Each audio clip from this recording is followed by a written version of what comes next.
Bonsoir. Bonsoir. Ça va pas? Bienvenue dans le sanctuaire du désir. Du désert? Du désir. Oh bon sang. Je me retrouve en face de Sylvain dans le plus simple appareil. Vraiment une vision qui ne va pas m'ouvrir l'appétit. Moi j'ai extrêmement de pudeur.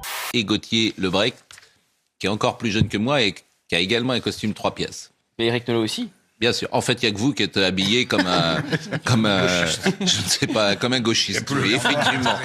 Vous êtes prête à descendre dans la rue, là. Vous êtes comme en 68. CRS, SS. Non, c'est bien. Ça va? Pas trop de courant d'air? Écoute, non, ça va. J'ai mis un caleçon aujourd'hui. Super, je voulais pas avoir cette info. Mais vous serez avec ce petit gilet pour présenter la grande librairie.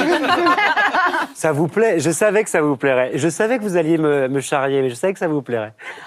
Oui, bah c'est tout ce que j'ai trouvé d'intelligent à dire. T'as mis quoi, toi? Aventure. Aventure. C'est pas un E avec aventure? Mais moi, je suis nul, mais alors toi, t'es nul. Qui est le plus fort des deux? Dégage. Moi, j'ai mis ça dépend. C'est un moyen mnémotechnique pour se rappeler que les si n'aiment pas les ré, donc on ne dit pas si j'aurais, mais si j'avais. Maïsan égale elle-même, lourdeur fois 1000. Oh là là, elle nous prend vraiment pour des nuls. Comme elle a le QI de Einstein, donc elle pense que tout le monde est en mode bête quoi. Qui est le plus technique? C'est vrai. Moi, j'ai rectifié mon français et j'ai écrit « ça dépend » avec le CCD parce que je me suis fait engueuler. 22%, c'est la hausse de la fréquentation de la distribution alimentaire des Restos du Cœur sur les 3 premiers mois de sa campagne d'hiver par rapport à l'an dernier. C'est sûrement l'une des conséquences de l'inflation et de la hausse des prix en rayon. Justement, c'est le sujet. C'est plutôt avec Agathe Godard que j'ai eu des problèmes au cours d'une bataille de homards au privilège. Et bizarrement, ils se sont tout de suite bien entendus. Envoyez-nous les homards à la gueule, les homards que vous allez piétiner. Il y a des gens dans la rue qui aimeraient bien les bouffer, les homards que vous allez piétiner dans les soirées de merde. Non mais François Et là tu me fais une blague, non? Il faut être sérieux, c'est ta seconde chance, t'es en cuisine aujourd'hui et tu vas cuisiner comme ça, non? J'ai vu le tablier Gladiator. Moi je suis venu faire de la cuisine et pas un défilé de mode à poil. Sa mission en décembre, c'était d'effectuer quelques travaux sur un voilier à quai, dans un port de Saint-Martin aux Antilles. C'est alors que le bateau a été emporté au large et Elvis François ne sait pas naviguer. Il a survécu 24 jours en mer, 24 jours sans moyen de communication, de quoi perdre espoir. Écoutez surtout de quoi il s'est nourri pendant ces 24 jours en mer. Cet homme a mangé du rat, cet homme a mangé des fourmis, cet homme a mangé quoi d'autre? Du cochon d'Inde. Ah, vous n'avez pas osé manger du pangolin, hein? Du crocodile en pâté. Ah, du crocodile aussi? Au pâté? Oui, en pâté. Effectivement, il y avait du Mais pâté. vous allez dans des soirées bizarres, du... hein? Non, c'est en Afrique du Sud, alors. D'accord. But I had no food. It's just a bottle of ketchup that was on the boat.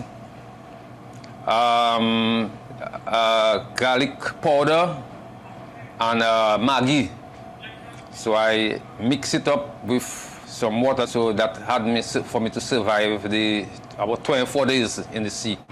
Groot, on va dire que c'est un copain un peu porte-bonheur offert par mon chef, mon mentor, Erwin Durand. En fait, Groot, c'est le 6e de sa famille. Mais après, je les enterre, puis il y en a qui font de la cébette. Je me suis dit, peut-être Paul va comprendre le truc, tu vois. La célèbre marque de ketchup avait même promis de lui offrir un nouveau bateau. Et ça a marché avec le concours d'internautes, ça a fonctionné. Merci Internet, dit Heinz. On a retrouvé Elvis.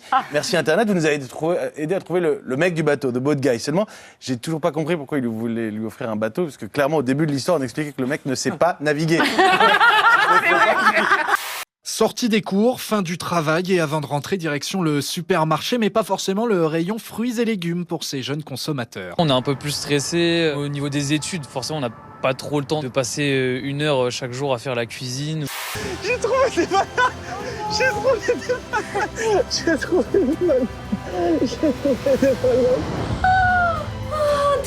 bananes. Depuis ce temps que j'en rêvais. Enfin, je me dis que je vais me régaler. Mais en fait, il est sérieux de crier devant tout le monde, on aurait pu les bouffer en scred. Cette fois, on est bien dans le Grand Est. Et cette fois, vous êtes avec du lait d'ânesse. Alors, oui, vous avez bon, mais regardez-moi ça. On est quand même dans la région qui pétille. On est dans la région du Champagne. Santé, les gars. Santé, l'ânesse peut attendre.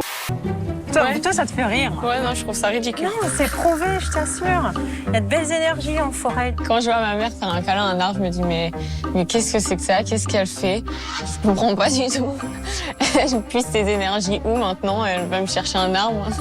Je comprends pas. Bonjour à tous, c'est vraiment une vraie première. Pour moi, c'est une immersion. Ça fait 3 semaines que j'en parle autour de moi. J'espère pouvoir voir une vache en vrai tout à l'heure. Et pour moi, c'est un réel événement. Enfin, voir une vache. T'as jamais vu une vache en vrai? Alors, il me semble qu'en voiture, en allant à Deauville, j'en ai peut-être croisé une. Mais de près comme ça, d'aussi près, non. Mais peut-être que je pourrais en traire une, si ça m'abîme pas trop les ongles. Vous êtes un peu le nec plus ultra de la crème, de l'élite, de la cerise sur le gâteau des candidats. Et si je me permets de vous dire ça ce matin, c'est que c'est la journée mondiale des compliments. D'accord, ok. Dans la société, il y a une femme sur 2 de plus de 50 ans. C'est quand même énorme, c'est 20%. Plus. Et bien, sur les médias, dans les médias, elles sont plus que 7%. C'est pas du tout représentatif de la société. Donc c'est réel. Donc là, je viens d'avoir 50 ans, je rentre dans le tunnel bientôt. Mais y a moi, je suis dans le tunnel. Hein. Je suis dans le tunnel. Vous êtes surreprésenté. Voilà, vous avez vu.